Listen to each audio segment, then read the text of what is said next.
मैं जो कह रहा हूं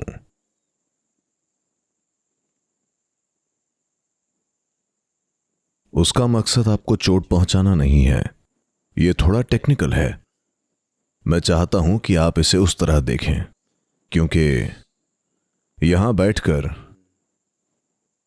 मैं सांत्वना के कुछ शब्द बोल सकता हूं, पर वो आपके लिए समाधान नहीं होगा। आप बस आज के लिए अच्छा महसूस करेंगी और कल सुबह ये फिर वैसा ही हो जाएगा। मैं चाहता हूं कि आप इसे ध्यान से सुनें। अगर हमारे बच्चों में से किसी की मृत्यु उनकी 4 साल की उम्र के पहले हो जाती है, तो आप देखेंगे कि लोग अपने आप को पीड़ा पहुंचाते हैं। वास्तव में कोई पीड़ा नहीं है। जब ये कहते हैं कि पीड़ा नहीं है, भावनाओं की पीड़ा है, पर आपके अंदर हृदय विदारक चीजें नहीं हो रही हैं। लोग सोचते हैं कि ऐसा इसलिए है क्योंकि कुछ ही साल हुए थे। ऐसा नहीं है। आप एक दिन में अटैच हो सकते हैं। ऐसा होने में 4 साल नहीं लगते। ये बस इसलिए है क्योंकि वो जीवन अभी तक पूर्ण विकसित नहीं हुआ। यहां तक कि दुनिया की सरकारें भी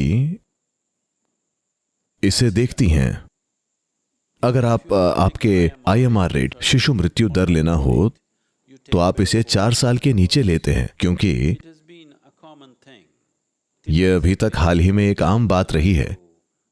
अभी क्योंकि कुछ ज्यादा ही मेडिकल हेल्प है, नहीं तो बहुत सारे बच्चे 4 साल के होने से पहले मर जाया करते थे, बिना किसी बीमारी के। कई सारे बस ऐसे ही, क्योंकि जीवन अभी स्थापित नहीं हुआ, पूरी तरह स्थापित नहीं हुआ। जब वो एक शिशु है, जब आपका बच्चा एक शिशु होता है, उस समय आपका अपने बच्चे के साथ कांटेक्ट सबसे ज्यादा होता है।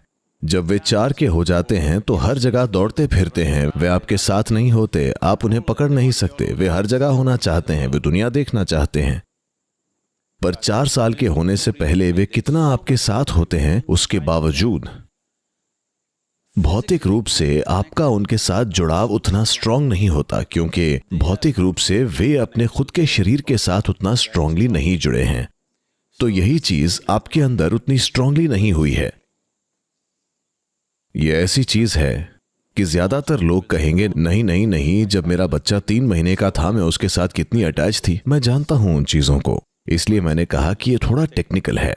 केवल तभी जब आप जीवन को बहुत ध्यान से देखने के इच्छुक हों, आप इसे जान पाएंगे। भावनाओं के स्तर पर अगर आप इसे देखें, तो बच्चे के जन्म के पहले ही दिन आप उससे बहुत अटैच थे। यहां तक कि उसके जन्म से पहले ही आप अटैच होते हैं, है ना?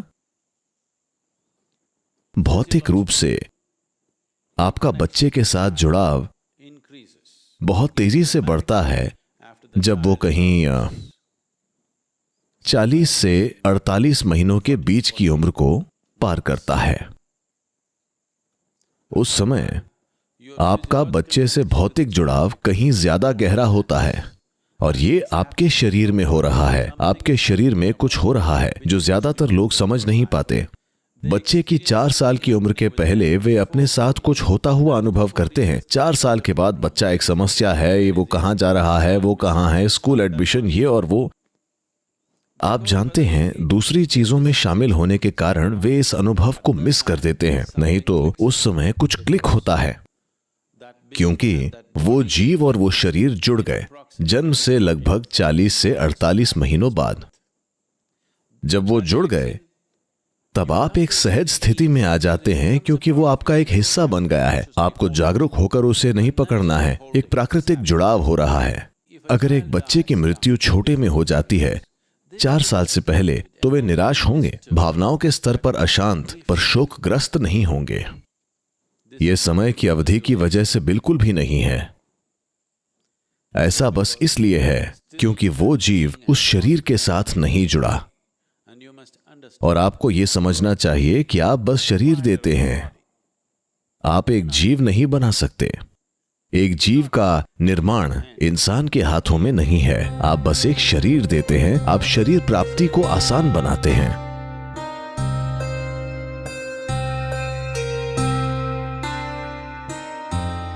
तो केवल तभी जब वो जीव वाकई उस शरीर से जुड़ता है जो आपका दिया हुआ है, आपके अंदर भी कुछ होता है और एक खास जगह बनाता है। वो आपके खुद के सिस्टम के अंदर एक खास जगह बनाता है। अगर हम बस किसी की ऊर्जा को चेक करें तो हम जान जाते हैं कि उनके कभी बच्चे हुए हैं या नहीं। अगर आप किसी लोकल ज्योतिषी के पास जाएं, वो 25 रुपए में बता देगा कि आपके कितने बच्चे हैं, वो जीवित हैं या नहीं, यहां तक कि उनके नाम भी। 25 रुपए में मैं बता रहा हूं, जो कि आधा डॉलर है। वे आपको आपके बच्चों का एक सारांश दे देंगे, उनकी विशेषताएं, उनके नाम, सब कुछ। क्योंकि ये आपके अंदर एक खास जगह बनाता है, और अगर आप ध्यान देने को इच्छुक हैं तो ये बिल्कुल वहां मौजूद है। अब ये कनेक्शन, ये शरीर का कनेक्शन काफी स्ट्रांग होता है जब तक कि बच्चा 21 का नहीं हो जाता। 21 के बाद ये एक बार फिर से कम होने लगता है। ये एक खूबसूरत प्राकृतिक सिस्टम है। बच्चे का ख्याल रखने का, उसे बड़ा करने का, और आपको इस काबिल भी बनाना कि जब आपको उसे छोड़ना पड़े तो आप ऐसा कर पाएं। अगर कोई मेरे पास आता है और कहता है कि मेरे बच्चों को आशीर्वाद दीजिए, तो मैं पूछूंगा कि वे कितने साल के हैं। अगर वे 21 से कम हैं तो हम सचमुच उन्हें आशीर्वाद देते हैं। अगर वे 21 से ऊपर हैं तो हम उनके साथ हंसी मजाक करके उन्हें भेज देते हैं, क्योंकि इसका कोई मतलब नहीं है। आपके बच्चों के लिए आपको आशीर्वाद देने का कोई मतलब नहीं है अगर वे 21 से ऊपर हैं। हमें उन्हें ही आशीर्वाद देना होगा। वे अब अपने में एक व्यक्ति हैं। अगर वे 21 से कम हैं तो आप एक माँ या एक पिता को आशीर्वाद देकर बच्चे पर एक गहरा प्रभाव छोड़ सकते हैं। पर अगर वे 21 के ऊपर हैं तो उन्हें खुद ही आना होगा। माँ को या पिता को आशीर्वाद देने का कोई नतीजा या कुछ खास महत्व नहीं होगा। इसका बस भावनात्मक महत्व होगा।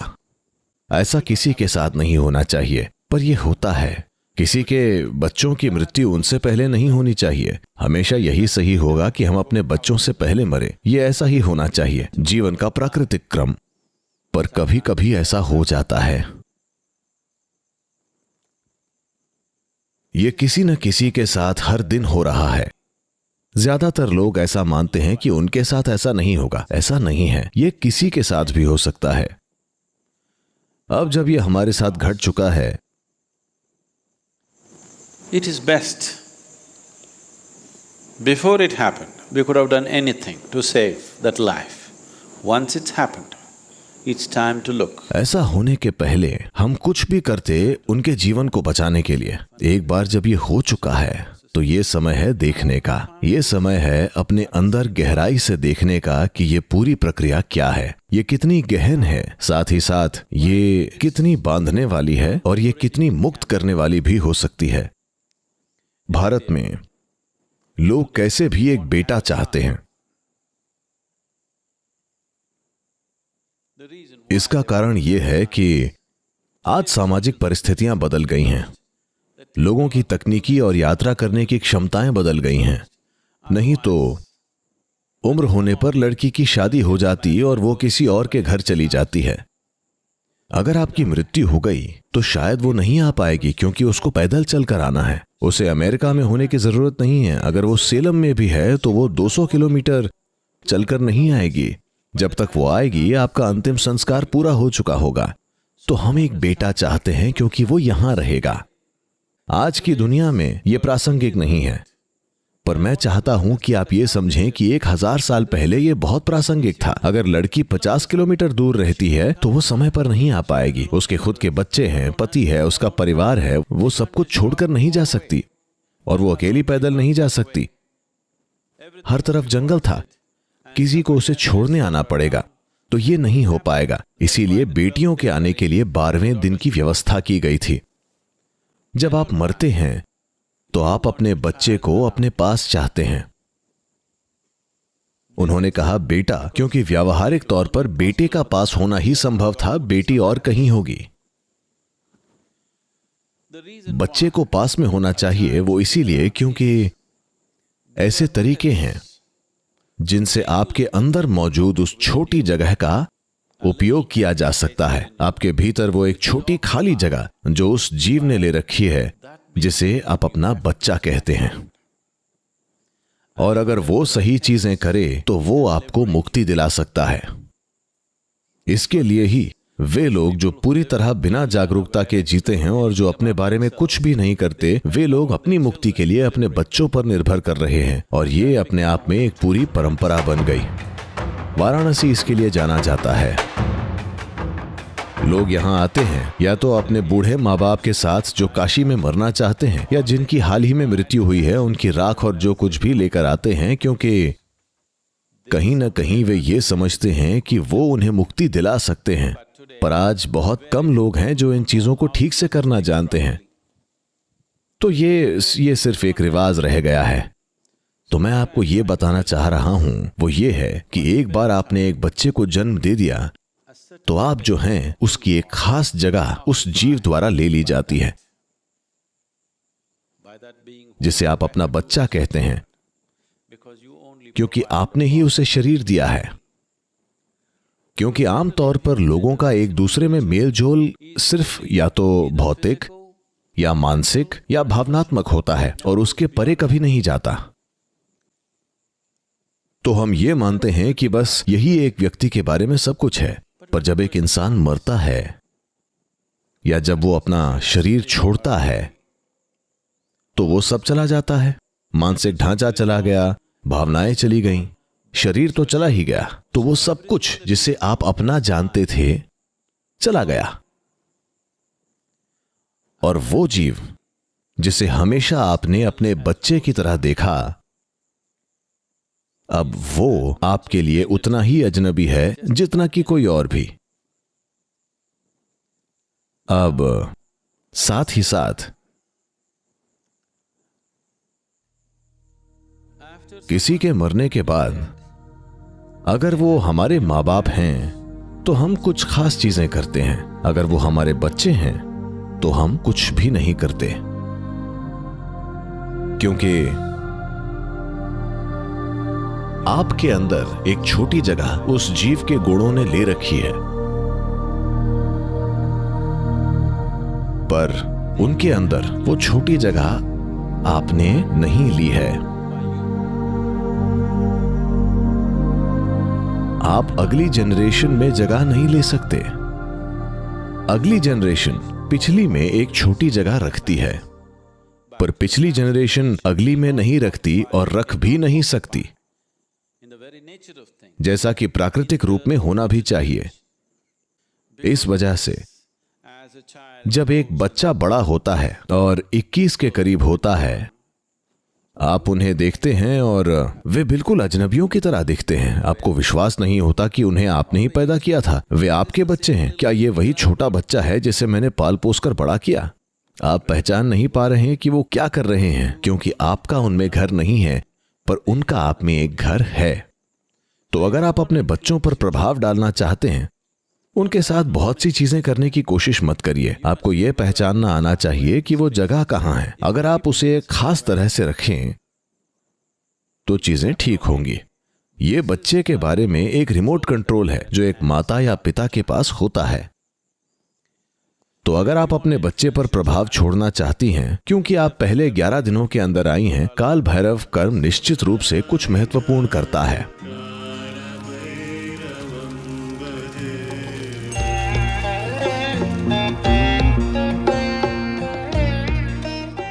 उसके अलावा अगर आप कुछ करना चाहती हैं तो आपके विचार, आपकी भावनाएं, आपकी क्रियाओं का आपके बच्चे पर कोई प्रभाव नहीं होगा जो अब जीवित नहीं है। पर अगर आप भीतर मुड़ जाएं, अगर आपके अस्तित्व की प्रकृति सुखद हो जाए, तो ये एक जबरदस्त प्रभाव होगा। क्योंकि वो छोटी जगह अगर वो सुखमय हो गई तो वो जीव सुखदता का अनुभव करेगा। जब तक कि वो एक दूसरा शरीर नहीं पा लेता, तब तक आप उसे प्रभावित कर सकती हैं। एक बार उसने दूसरा शरीर ढूंढ लिया, फिर आपका उसके साथ करने के लिए कुछ भी नहीं है। अब कोई और कहेगा ये मेरा बच्चा है, और एक पूरा नया ड्रामा फिर से शुरू होगा। ये एक उचित चीज नहीं है किसी को बताने के लिए जिसने बस 1 हफ्ते पहले अपना बच्चा खोया है। मैं माफी चाहता हूं, पर यह ऐसा ही है। तो एक चीज जो हम सभी को समझनी चाहिए कि बच्चे हमारे माध्यम से आते हैं, वे हमसे नहीं आते। ये एक सौभाग्य है कि किसी ने आपके माध्यम से आना चुना, कि आप एक दूसरे जीवन के आने के लिए एक रास्ता बन सके। हम उसके स्वामी नहीं हैं, हम उस पर अधिकार नहीं जता सकते। ये बस हमसे होकर आया है। ये एक बड़ा सौभाग्य है। आपको उस सौभाग्य को संजो कर रखना चाहिए। और आपकी बेटी, जिस पल से उसका जन्म हुआ और किसी दुर्भाग्यपूर्ण वजह से जो भी हुआ, तब तक कितनी सारी तरह से, कितने सारे तरह से, जिसका एहसास किसी को शायद उस वक्त नहीं होता, पर अब जब आप पीछे मुड़कर देखें तो कितने सारे तरह से उसने आपके जीवन को संवारा है ना? आपको बस उसे संजो कर रखना है। और अगर आप उसको प्रभावित करना चाहती हैं तो आप इसे जितना हो सके उतना सुखद बनाइए। वही एकमात्र तरीका है आपका उसे प्रभावित करने का। अगर वो आपकी मां होती तो आप उसे दूसरे तरीकों से, कर्मों, क्रियाओं और चीजों से प्रभावित कर सकती थीं, पर अपने बच्चे के साथ आप वो नहीं कर सकती। केवल एक तरीका जिससे आप उस जीवन को सुखमय बना सकती हैं, वो इस जीव को पूरी तरह से सुखद बनाना है, क्योंकि वो एक छोटी जगह जो उस जीव ने ली थी, वो गुण और वो आयाम अब भी जुड़ा हुआ है जब तक कि वो एक दूसरा शरीर नहीं पा लेता। एक बार उसे दूसरा शरीर मिल गया, तब ये चला जाएगा।